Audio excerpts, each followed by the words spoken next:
Saúdo a todos com a paz. Amém.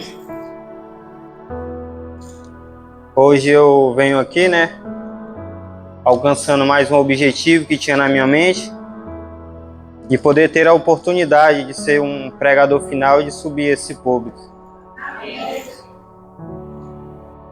Hoje eu venho relatar a história de um homem que desde a minha infância, lá em casa a minha tia gostava de botar muito com meu pai ouvir, o hino sobre Elias no Monte Carmelo. E aquela história me fascinava. Eu pensava na minha cabeça se aquilo em Elias era confiança ou era ousadia demais, o que ele fazia em frente aos profetas de Baal. E hoje aqui eu venho passar para os irmãos o que está em 1 Reis 18,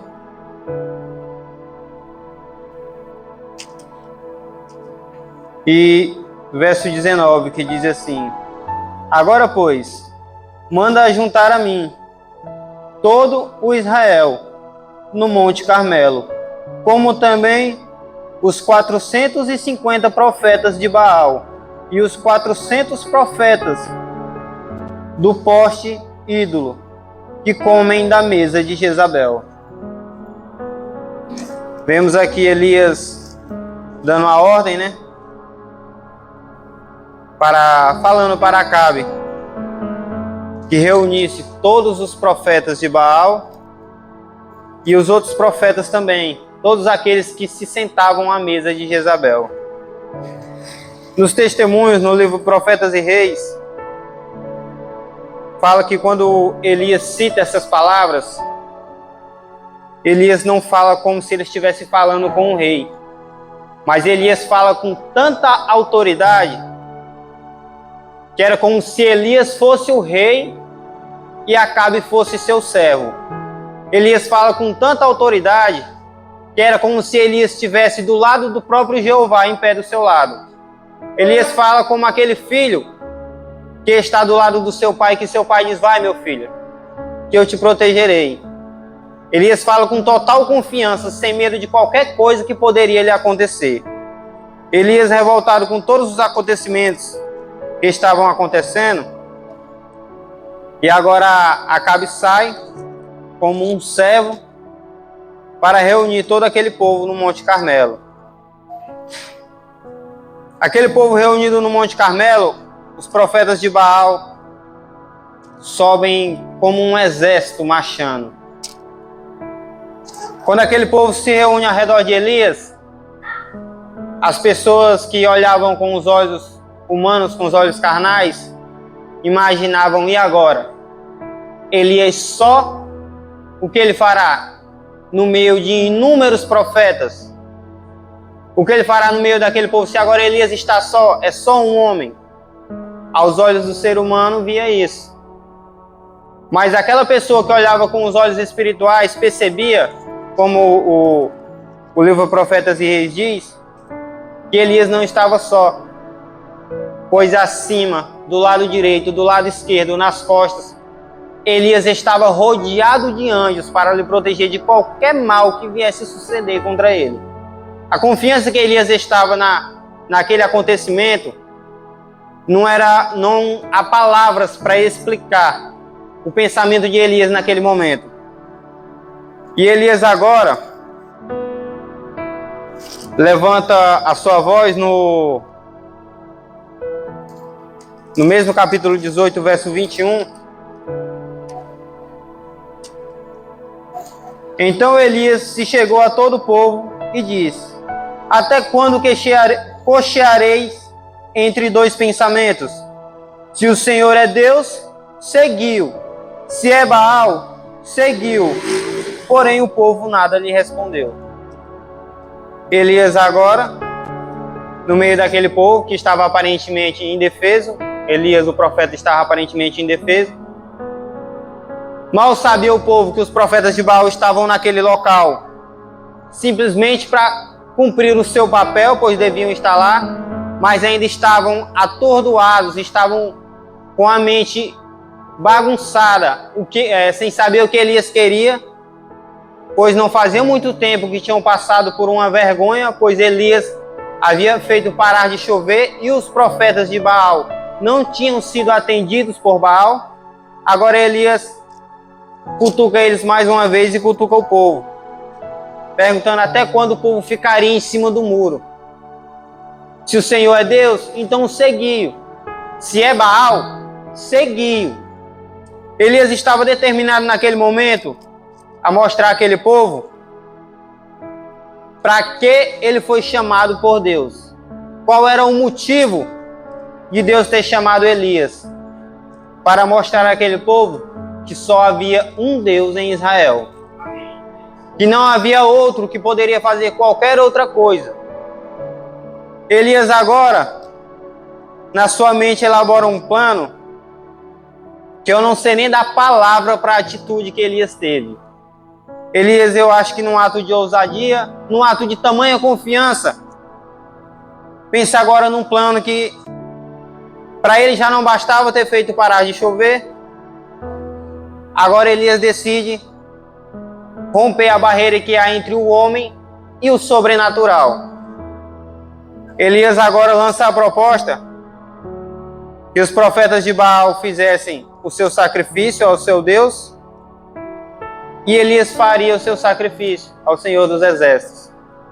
E o Deus que respondesse com fogo caindo do céu, esse sim seria o verdadeiro Deus.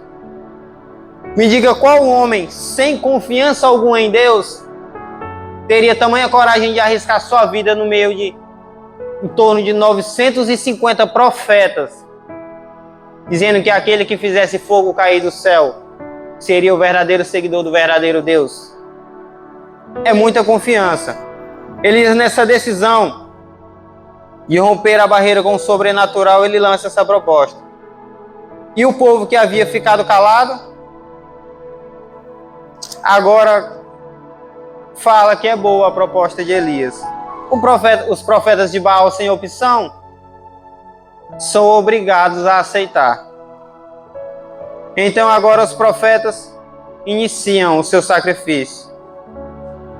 Pulam, gritam, se retalham, se machucam, se esforçam. Elias agora, com tamanha confiança, demonstra o tamanho da ousadia e confiança que ele tinha em Deus, que agora Elias começa a brincar com os profetas de Baal.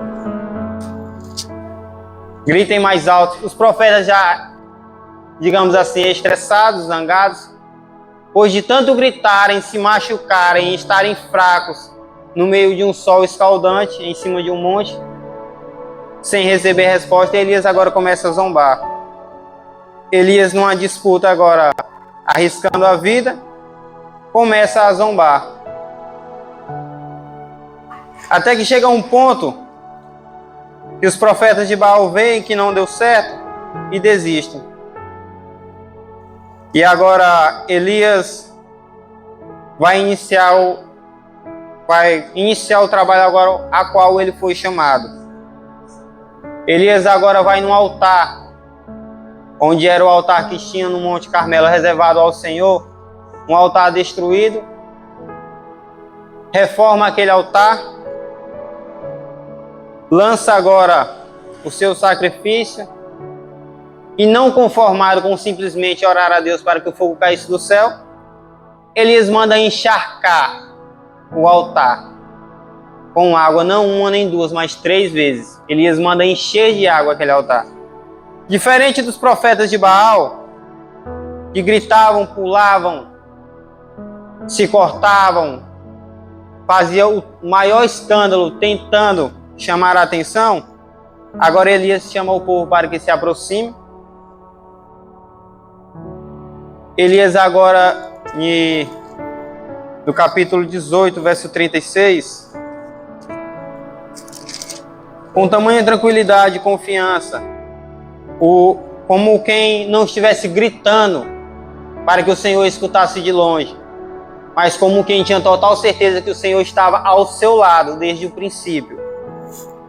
Diz assim, acho que se eu não me engano é o 36, 18, 36.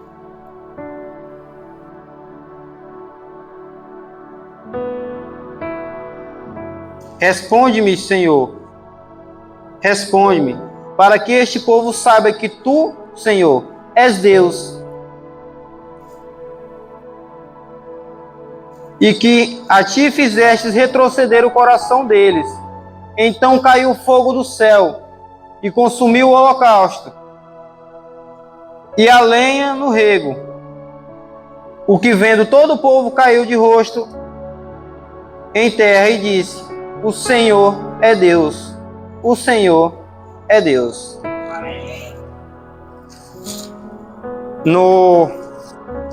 Nos dias de hoje, necessitamos de pessoas com essa atitude de Elias,